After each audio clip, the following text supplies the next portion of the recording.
Tu cherches encore la formule magique pour te démarquer? Et si je te disais qu'elle est déjà en toi? Beaucoup d'entrepreneurs n'ont pas encore compris à quel point leur unicité est leur super pouvoir. Ils ou elles essaient de ressembler à ce qui existe déjà, de s'inspirer un peu de ceci, un peu de cela, et ce faisant passent à côté de leur vraie force.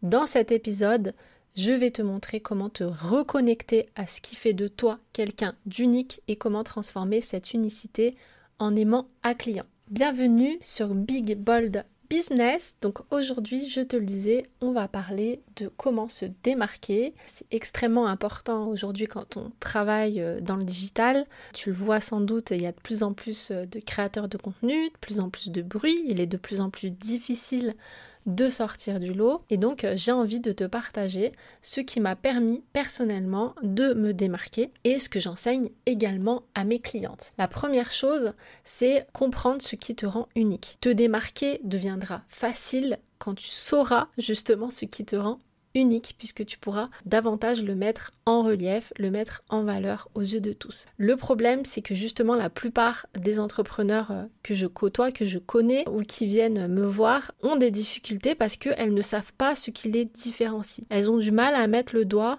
sur ce qu'elles font mieux que les autres ou ce qu'elles font différemment des autres. Elles ont tendance à regarder ce qui se fait ailleurs, à suivre les tendances, à essayer d'imiter les stratégies qui fonctionnent pour les autres en se disant que si ça fonctionne pour les autres, ça fonctionnera pour elles aussi.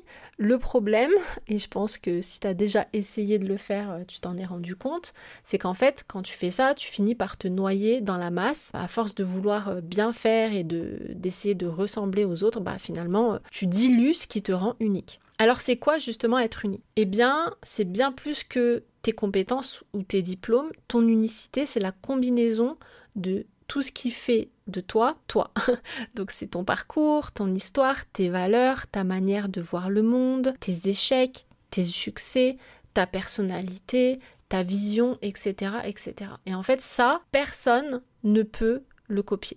Donc pourquoi c'est si important? Parce qu'en fait, ton audience, logiquement, en tout cas c'est ma vision de l'entrepreneuriat, ne va pas choisir ton offre uniquement pour ce que tu fais, elle ne va pas choisir ton offre parce que c'est une solution parmi d'autres, mais elle va choisir ton offre pour qui tu es.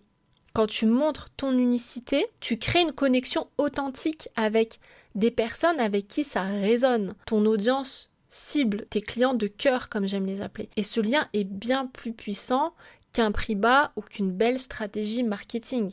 Quand tu fais ça, tu vas créer une relation authentique, profonde avec ceux qui te suivent et c'est ce qui va te permettre de les fidéliser sur le long terme.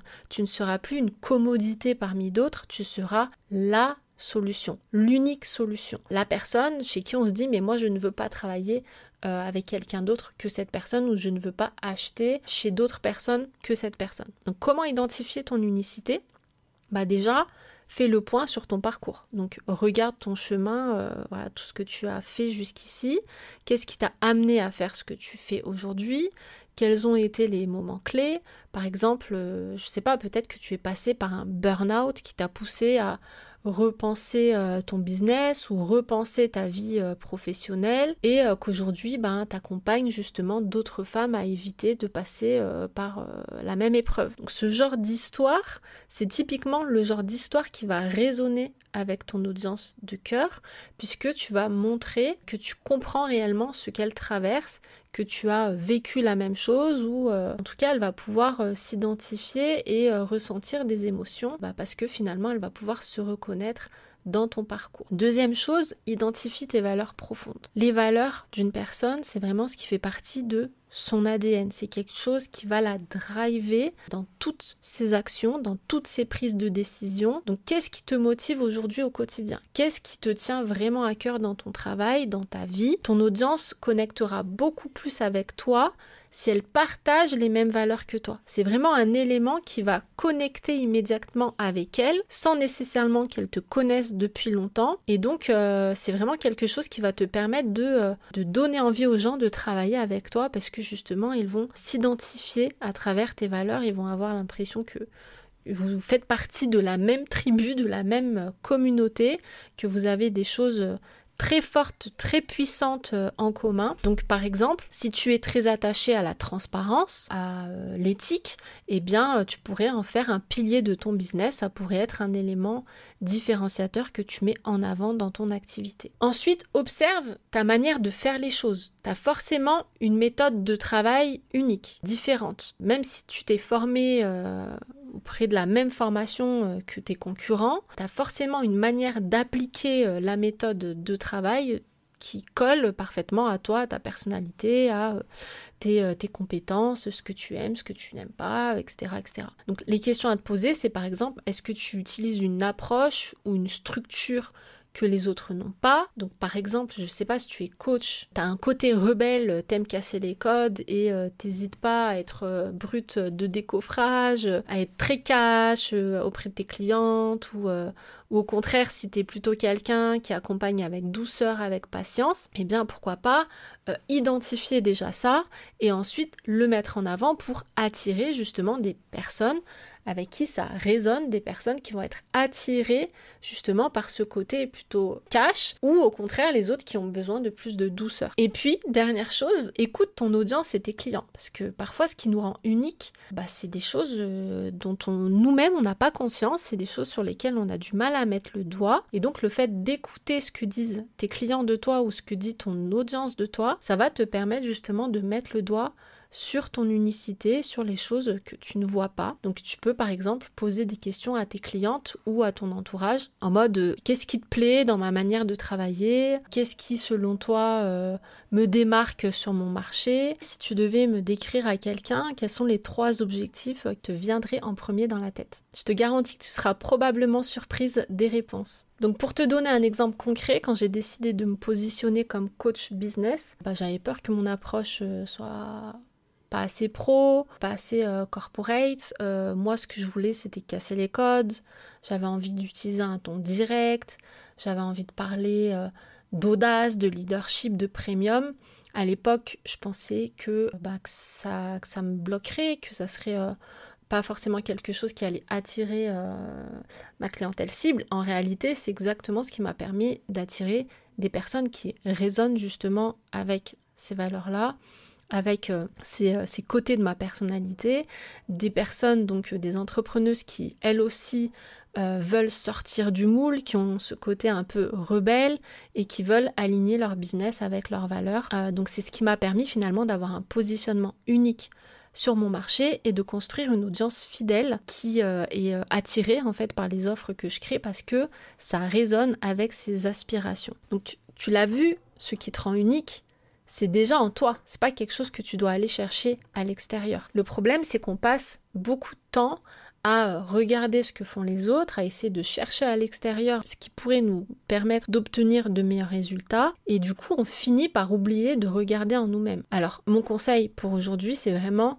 de prendre un moment pour explorer ton parcours, tes valeurs, ta personnalité, ta manière de faire les choses, parce que c'est là, c'est dans cette unicité que se trouve la clé pour te démarquer. Être unique, c'est bien, mais savoir aligner cette unicité avec les besoins de ton audience, c'est là finalement que la magie opère.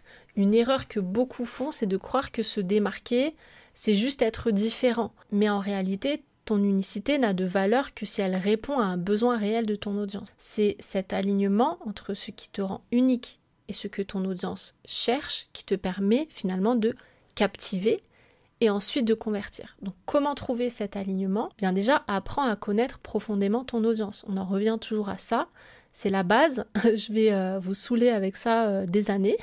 Mais voilà, on ne peut pas avoir un business pérenne si on ne comprend pas parfaitement quels sont les besoins, les désirs, les blocages de notre audience. Donc, si tu veux aligner ton unicité avec ton public, tu ne peux le faire que si ton public te comprend. Donc, pose-toi ces questions. Quels sont les plus grands problèmes de ma cible? Quelle transformation recherche-t-elle vraiment? Quelles objections pourrait-elle avoir à travailler avec moi?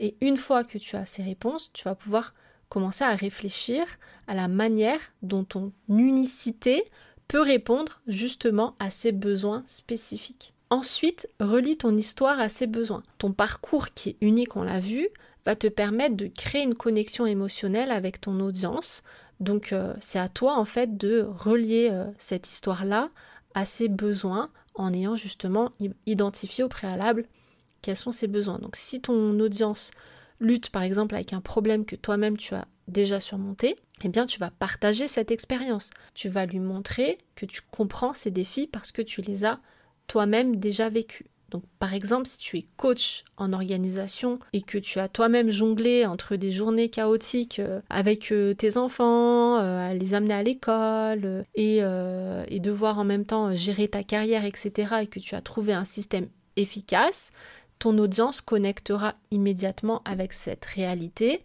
si tu lui l'as décrit. Donc n'hésite pas à le faire. Également, ce que tu vas faire, c'est mettre en avant la transformation que tu apportes. L'unicité, c'est bien, mais ce que ton audience veut vraiment, c'est un résultat.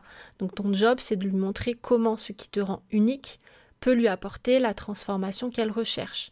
Si, par exemple, tu es graphiste et que ton style se démarque par le fait que tu aimes le minimalisme et que, tu as une démarche très simpliste mais très efficace, eh bien, pourquoi pas montrer comment ce côté-là de toi aide tes clients à transmettre un message clair et impactant. Si tu es coach mindset et que tu utilises des méthodes alternatives, des choses qu'on ne voit pas forcément partout, explique pourquoi ces méthodes apportent de meilleurs résultats à tes clients. Et puis enfin, ton unicité doit être présentée comme une solution à ce que ton audience ressent profondément. Il faut que ça parle directement aux désirs et aux frustrations de ton audience si tu veux que ça fonctionne. Donc quand tu crées du contenu, parle directement à ses émotions, à ses peurs et à ses espoirs. Donc je vais te donner un exemple concret. Quand j'ai commencé à parler de copywriting haut de gamme, j'ai vite compris que ce n'était pas juste une question de maîtrise technique, de savoir rédiger du contenu. Mon audience, ce qu'elle voulait, c'était pas seulement écrire des mots qui vendent, enfin trouver les mots qui vendent. Ce qu'elle voulait, c'était que la valeur de leur expertise brille à travers leur communication. J'ai alors aligné mon unicité, mon côté premium, haut de gamme, la fille qui aime le luxe, etc. et mon ton audacieux avec cette aspiration. Donc résultat, mes clientes, quand elles n'achètent pas seulement un service, elles achètent une vision dans laquelle elles se reconnaissent. Donc comme tu le vois, ce n'est pas parce que tu es unique que les gens viendront naturellement à toi. Il faut que ton unicité résonne avec un besoin profond de ton audience. Donc prends le temps de comprendre ce qu'elle désire vraiment et montre-lui comment toi et toi seul peut lui apporter cette transformation qu'elle désire. Quand tu réussis à aligner justement cette unicité avec les aspirations, les besoins, les désirs de ton audience, bien finalement te démarquer devient très facile. Ensuite, un autre point très important, c'est d'oser être audacieuse, justement, j'en parlais. Être unique ne suffit pas. Encore faut-il avoir le courage de montrer cette unicité au grand jour. Et c'est là que justement beaucoup d'entrepreneurs ont des difficultés. Tu peux avoir le meilleur positionnement, une histoire captivante, une vision unique. Si tu n'oses pas l'assumer pleinement, ton message restera invisible. Donc c'est vraiment là qu'intervient l'audace. Parce que se démarquer, c'est prendre le risque d'être différent, de ne pas plaire à tout le monde et parfois même de polariser, de déplaire. Donc c'est très important d'embrasser l'audace, d'oser faire preuve d'audace, d'oser déplaire, d'oser polariser, quitte à faire fuir certaines personnes. De toute façon, ce ne sont pas les bonnes personnes, ce ne sont pas les clients avec lesquels tu as envie de travailler. En plus de ça, le fait d'oser être toi-même, d'oser montrer tes facettes uniques, eh bien c'est ce qui va attirer les gens, puisque les gens, enfin les utilisateurs, les consommateurs aiment les gens qui osent, aiment les gens qui ont une certaine posture, qui assument qui ils sont, qui assument leurs opinions, etc. Quand tu regardes les marques qui ont réussi, à chaque fois, derrière, on a des entrepreneurs, des créateurs qui n'ont pas peur de polariser, qui n'ont pas peur de sortir des sentiers battus, qui n'ont pas peur de dire des choses différemment, d'adopter des approches qui cassent un peu ce qu'on a l'habitude de voir partout. Pourquoi ? Parce que l'audace, c'est ce qui attire aussi l'attention et c'est ce qui crée une connexion plus forte avec les personnes qui partagent les mêmes valeurs ou la même vision. Comme je le disais, oser polariser, c'est attirer les bonnes personnes. Je sais que beaucoup ont peur de polariser, de ne pas plaire à tout le monde, Mais en fait, parler à tout le monde, c'est le meilleur moyen de ne convaincre personne. L'audace, donc c'est ce qui consiste à être clair sur ce qui tu es en fait et sur qui tu veux attirer. Et donc forcément, ça va repousser certaines personnes, mais c'est une bonne chose pour toi. Parce que ça va te permettre de faire un filtre entre les personnes que tu as vraiment envie d'aider et celles avec lesquelles tu ne veux pas travailler. Les personnes qui vont rester finalement, ce sont les personnes qui sont vraiment alignées avec toi, les personnes avec qui tu as vraiment envie de travailler et avec lesquelles ça va fitter à la perfection quand tu vas travailler avec elles. Tu auras l'impression que tu connais déjà ces personnes parce que vous partagerez les mêmes valeurs, plus ou moins la même vision, la même personnalité. Et donc, tu vas prendre énormément de plaisir à travailler à leur côté. Et ça, crois-moi, c'est priceless puisque finalement, tu n'as même pas l'impression de travailler quand tu es aux côtés des personnes qui, justement, partagent ces choses-là avec toi. Et puis, l'audace, elle crée aussi le fait d'être mémorable. Dans un marché saturé où les gens oublient très vite les choses parce qu'ils sont submergés d'informations, le fait d'être trop générique ou trop safe, c'est le meilleur moyen de te faire oublier. Donc au contraire, quand tu oses faire preuve d'audace, quand tu oses dire des choses différentes, eh bien c'est ce qui va te rendre mémorable. Que ça soit par ton style, ton message ou ton ton de voix, ton audience pensera davantage à toi quand tu oses sortir du lot. Et puis être mémorable, c'est souvent le premier pas vers la vente. Puisque si tu veux que les gens achètent chez toi, il faut qu'ils se souviennent de toi. Donc, comment développer ton audace concrètement? Je sais que c'est difficile pour beaucoup d'entre vous. La première chose, c'est de commencer petit. Si l'idée de te dévoiler complètement au grand jour, de dire tout ce que tu penses te fait peur, commence par des petites actions comme, je sais pas, publier un post avec une opinion assez tranchée, quelque chose que tu penses mais que tu n'as jamais osé partager. Ça peut être parler d'une erreur ou d'un moment de vulnérabilité dans ton parcours. Ça peut être, pourquoi pas, tester un format de contenu qui te sort de ce que tu fais habituellement, comme, je sais pas, une vidéo, un live. L'idée, c'est de t'habituer petit à petit à repousser tes limites. Deuxième chose, accepte de ne pas plaire à tout le monde. Oui, certaines personnes ne seront pas d'accord avec toi. Oui, tu peux éventuellement recevoir quelques critiques, mais c'est justement ce qui montre que tu es sur la bonne voie. Les entrepreneurs audacieux attirent autant qu'ils divisent, c'est ce qui les rend uniques et c'est ce qui fait leur succès. Tu ne peux pas espérer le succès en essayant de plaire à tout le monde. De toute façon, même si tu mets toute ton énergie à essayer de plaire à tout le monde, il y aura toujours des gens qui ne seront pas d'accord avec toi et qui te critiqueront. Donc autant être critiqué pour qui tu es vraiment qu'être critiqué pour une façade que tu as créée de toutes pièces. Pour te raconter une petite anecdote, la première fois que j'ai créé un contenu un peu clivant, donc j'avais cette peur de ne pas plaire à tout le monde, j'avais peur des réactions, j'avais peur des haters, je me suis dit que j'allais recevoir un tas de commentaires haineux, etc. Et finalement, pas du tout. Finalement, ça a été un post qui m'a rapporté, je me rappelle, parce que c'était il y a quelques années, ça m'a rapporté 200 followers en 24 heures. C'était la première fois que ça m'arrivait. J'ai eu des centaines de commentaires, mais au contraire des commentaires de personnes qui venaient me féliciter d'avoir osé dire tout haut ce qu'elles pensaient tout bas. Et donc, ça m'a permis vraiment de connecter avec des gens qui partageaient les mêmes valeurs que moi, qui partageaient la même opinion que moi, mais qui n'osaient pas forcément le dire au grand jour. Et ça a créé vraiment une connexion très forte, une relation profonde avec ces personnes qui partageaient cette vision et qui ont ensuite eu envie de travailler avec moi justement parce que j'osais exprimer cette chose-là. La leçon que j'ai envie de te partager par rapport à tout ça, c'est que finalement l'audace, ce n'est pas le fait de crier plus fort que les autres ou de faire des choses extrêmes, c'est simplement assumer pleinement qui tu es et ne pas avoir peur de le montrer. Quand tu oses sortir du moule, c'est là que tu deviens inoubliable. Et c'est là que te démarquer devient justement un jeu d'enfant.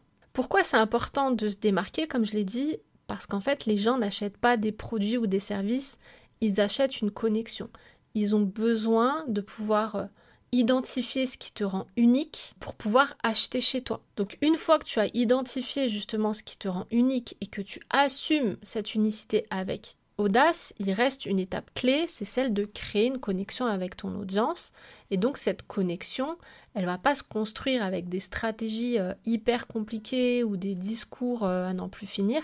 Non, au contraire, elle va naître de ton authenticité et de ta capacité à montrer en fait ce côté authentique, sans filtre, auprès de ton audience. Par exemple, personnellement, c'est quand j'ai parlé de mes propres peurs dans mes contenus, comme la peur du jugement, la peur de ne pas être à la hauteur, que j'ai vu réellement un changement.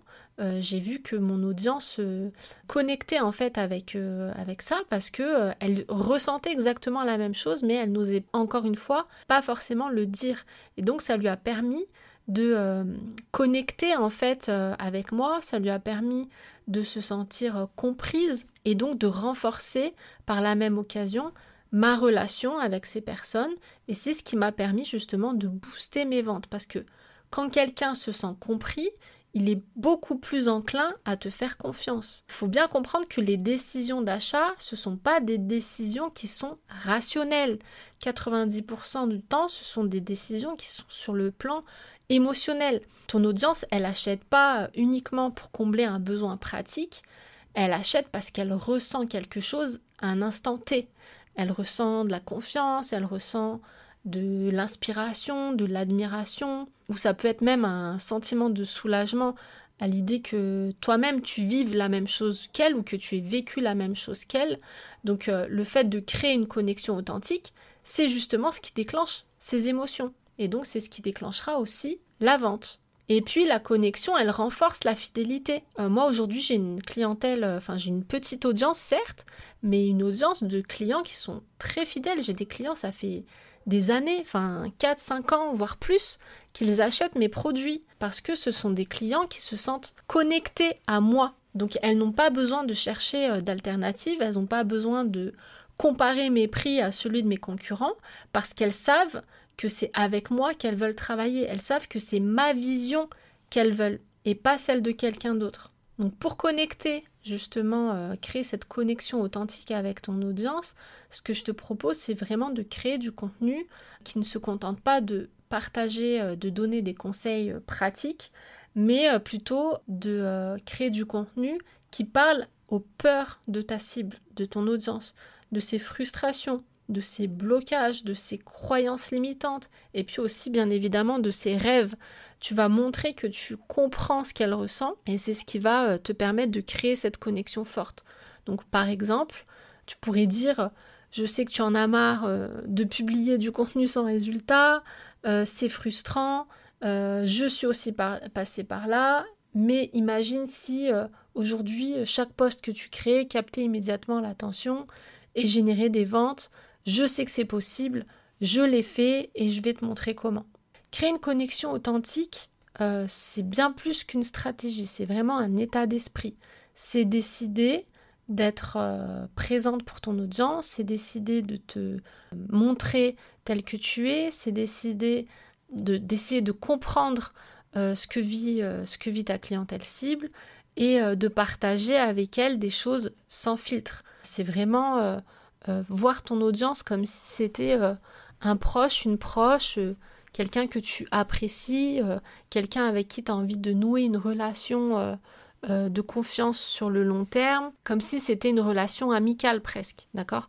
C'est vraiment cette connexion qui va transformer une audience passive, qui consomme simplement du contenu pour se divertir ou pour obtenir quelques petits tips, en une communauté engagée qui est prête à te suivre sur des années et évidemment aussi à investir chez toi.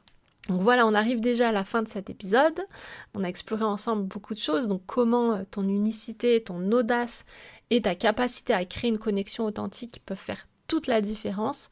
Donc tu l'as vu, te démarquer, ce n'est pas une question de faire plus ou d'être parfait, c'est une question d'assumer qui tu es, de comprendre ce que ton audience attend et d'oser sortir du moule, d'oser faire les choses différemment. Mais pour réussir à incarner pleinement cette unicité, il faut aussi aller au-delà des stratégies parce que souvent, ce qui freine réellement, ce sont ces blocages inconscients qui t'empêchent de te montrer tel que tu es, qui t'empêchent de croire en ta valeur et de te positionner comme une référence, comme une autorité sur ton domaine, ou en tout cas telle que la personne que tu es vraiment. Et c'est exactement ce que je te partage dans mon podcast privé Attraction. Dans ce podcast, je t'aide justement à mettre le doigt sur ces blocages et à oser enfin assumer ta valeur, tes ambitions et prendre une posture beaucoup plus affirmée de leader. Donc si tu veux découvrir comment te libérer de ces freins et enfin incarner ton plein potentiel, je t'invite à rejoindre le podcast Attraction. C'est gratuit. Le lien est dans les notes de cet épisode. Merci d'avoir écouté jusqu'à la fin. Rappelle-toi, tout ce dont tu as besoin pour te démarquer, c'est déjà en toi. Allez, je te dis à très vite pour un nouvel épisode et d'ici là, continue d'embrasser ton unicité et d'assumer ta couronne.